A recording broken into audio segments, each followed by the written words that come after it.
I became better after noticing 3 things in my gameplay for Street Fighter V. It could be 4, it could be 5, but you know what? I'm gonna go ahead and focus on 3. And those 3 things are anti-airing, button mashing, and defense. If I decide to talk about the 4th thing, I'm gonna leave that for a surprise. I have a replay loaded up from 2 bronze players. I don't know who they are. Let's go ahead and take a look at these 2 players and see exactly how they fight, and they will most likely point out the importance of this video. So boom, they start off with a jump. If you pay attention to their inputs, they're going pretty crazy on the inputs. You know, kind of like just lashing out, you know, first hit, first come serve sort of kind of deal. Fishing for a way to get that hit, jump into heavy DP. So more than likely around these rankings, this is most likely the type of people that you are fighting. Of course, when you have like your favorite player or favorite person to go to, you always ask them, you know, why am I stuck where I'm at? So 9 times out of 10, you're most likely dealing with playstyles like this and you don't necessarily know how to deal with it. Boom, throw, he back up, he don't capitalize off his throw. This time around, he backed up again.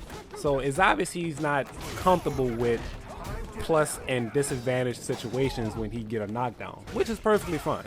Low forward into sweep, jump into grab. DPs don't get punished. That's kind of enough footage just to get my point across. This is why I became better after noticing 3 things. Because in these ranks, if you learn how to anti-air, you can stop 90% of the players. If you learn how to properly frame trap, you can stop 90% of the players. If you learn how to just like properly block and become patient, you can most likely wait for 90% of players to actually kill themselves. So let's say you have your character already selected and you know who you're gonna play. In my case, I'm gonna pick Balrog. The second player doesn't really matter, I'm gonna just lock in Ken. So whatever character you decide to play, just go in training mode and just mess around with their buttons, right? And then for each button that you press, you're gonna see how it swings out. Whether it's like straightforward, if it curves up, if it hits low. Just pay attention to each normal. Not even talking about frame data right now. Just pay attention to each normal and where it goes when you press that button, right? I've noticed 2 buttons that swing up for Balrog, and it's going to be standing medium and it's going to be crouching fear. If I set my opponent to jump, 9 times out of 10, that button will actually anti-air. This button will anti-air. Well, if your character has a DP, you can also go with that. Ryu, Ken, Sakura, Akuma, they all have DP motions. Practice this on player 1 side, practice on player 2 side, just to get a general look at seeing this animation happen and then properly taking them out the air. So once I took note to this, I started slowly winning way more, just off of simple anti-airs. Tip number 2, button mash. Let's say you have an opponent that is very button mash happy. I'm gonna set him to mash. So computer is gonna properly time it to where they jab as soon as your button is done. Say you knock your opponent down and when they wake up, you just see them mashing, you know what I'm saying? Like they mash and sweep, they might mash DP. You're gonna sometimes wonder, what can I do to apply pressure to them without them hitting me? It's obvious I'm getting a knockdown, but when they wake up, why is their attack coming off before mine?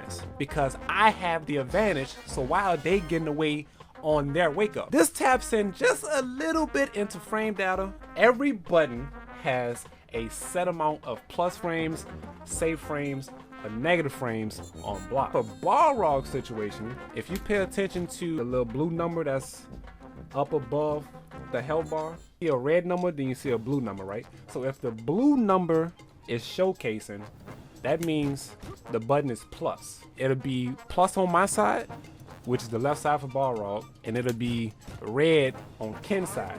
Well, good for me, bad for him, right? +1 on up, all plus frames. If it's 0 on down to -1, 2, 3 is when things starts becoming punishable because the fastest button in this game is 3 frames. Safe is considered -1, 2, and 0, but of course spacing and other things make on block situations not so punishable. +3 on block. Once you figure out what that is, you want to ask yourself, what is the next button I could string in that I could take advantage of this +3 on? So for Balrog's case, my standing medium kick is 6 frames. My standing medium punch is 5 frames. Ken is throwing a 4 frame startup jab to interrupt.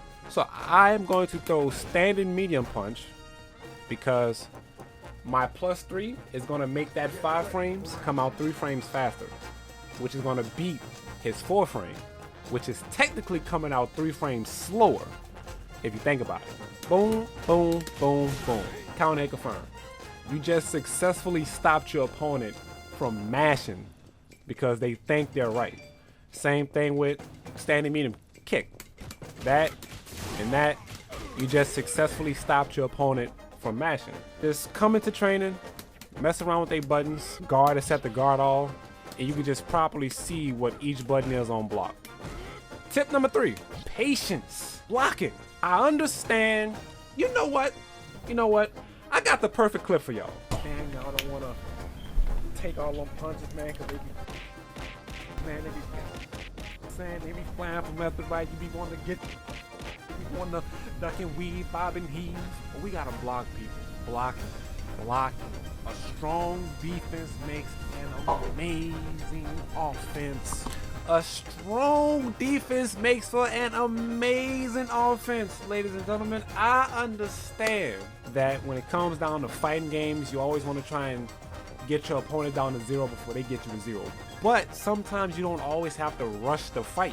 Like sitting back just blocking sometimes, taking it slow, just taking notes of what your opponent is doing and properly counterplaying them is way stronger than just rushing the fight. Yeah, you have 99 seconds in each round. You could bring it down all the way to 0 for timeout if you want to. You don't have to end the round in 10 seconds. So blocking and being patient is so important to leveling up.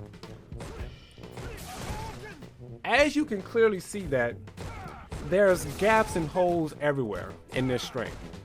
Now, you may not know exactly where they're at, but I could easily show them to you. So I could V reversal right there if I don't want to take the plus frames from the fireball. Score the knockdown, call them lose meter. I can interrupt that run. So I can't V skill right there, but I could get that V shift off. So just by simply blocking, you could really wait for your opponent to mess up, because a lot of pressure in this game may seem kind of real, but it's really not. There's a lot of gaps than you may think. V reversal is strong. V shift is strong. You could properly 3 frames sometimes if you feel like they're going to get disrespectful, but I wouldn't really rely on it, because if they hit you with a proper frame trap, then you will get counter hit.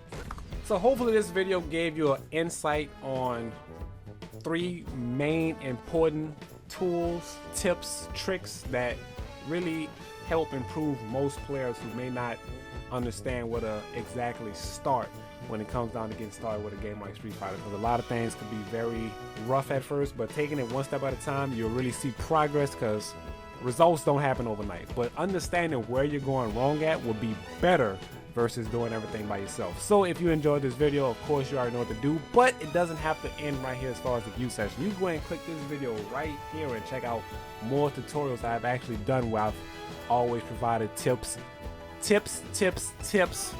for the people. And yeah, that's a lot of Gatorade in the background. Hey bro, I can explain that, but sometimes I can't quite give out all the details on a lot of things, you know. Some things gotta stay to myself.